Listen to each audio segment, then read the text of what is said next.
He went to a hospital নাকি he went to hospital?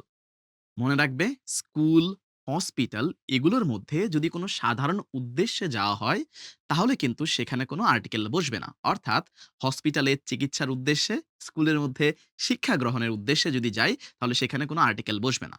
তবে যদি কোনো বিশেষ উদ্দেশ্য যেমন পরিদর্শন করতে যাই, তাহলে কিন্তু সেখানে আর্টিকেল বসবে। চলো এই প্রশ্নটা দেখা যাক। He had a heart attack last night, so we took him to dash hospital. যেহেতু হার্ট অ্যাটাক এসেছিল অর্থাৎ তাকে হসপিটালে নিয়ে গেয়া হয়েছিল শুধুমাত্র চিকিৎসার উদ্দেশ্যে, সেই কারণে কিন্তু এখানে কোনোভাবে আমরা আর্টিকেল বসাবো না অর্থাৎ অ্যান্সার হবে নো আর্টিকেল।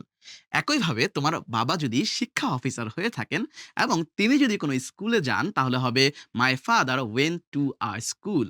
আর যদি আমি শিক্ষার্থী হিসেবে স্কুলে যাই তাহলে হবে I am going to school.